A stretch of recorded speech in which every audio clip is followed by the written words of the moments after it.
Well, Maryland is spending billions more of your tax dollars on public education.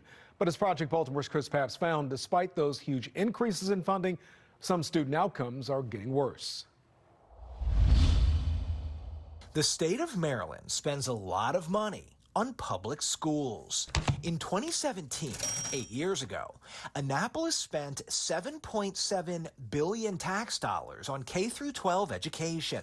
By 2024, that number had spiked to $11.4 billion, a 48% increase. But as public school funding has surged, a Project Baltimore investigation found one key student academic metric has plummeted. Maryland's falling further and further behind. Corey DeAngelis is an educational advocate who promotes school choice and parental rights. Yeah, it doesn't surprise me all that much that the outcomes aren't getting any better with substantial increases in funding. In Maryland, every year, tens of thousands of high school students take the SAT, a college entrance exam that measures reading, writing, and math skills. And in our state, student scores are getting worse.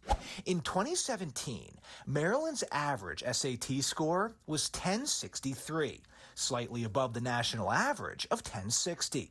By 2022, the scores had increased to 1072. But then, look at what happened in 2023. The scores began falling.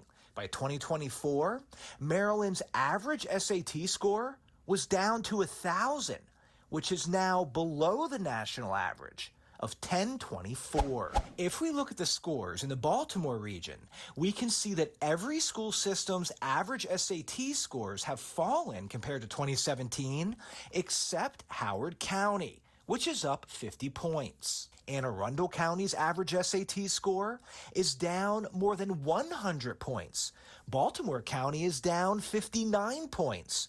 Baltimore City's average SAT score is now down to 867, by far the lowest in our region. We need competition.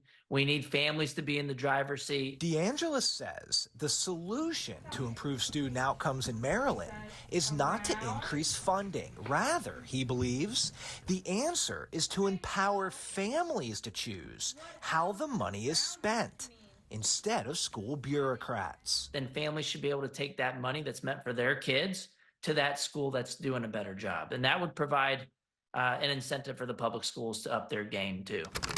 Project Baltimore emailed the Maryland State Department of Education asking, what is the state doing to increase SAT scores? And how can taxpayers be assured that future increases in funding will result in improved student outcomes? MSDE responded, Maryland SAT scores are consistent with larger national trends. However, our proposed academic excellence program will help to increase student achievement through effective instructional coaching for teachers statewide and prioritizing schools with low or declining academic performance. This is another story about inequality that's baked into the public school system in America, particularly in places like Baltimore and the rest of Maryland, where some families have more access to educational opportunities than others. If we had the money follow the child, then more families would be able to access better education, which would be an equalizer.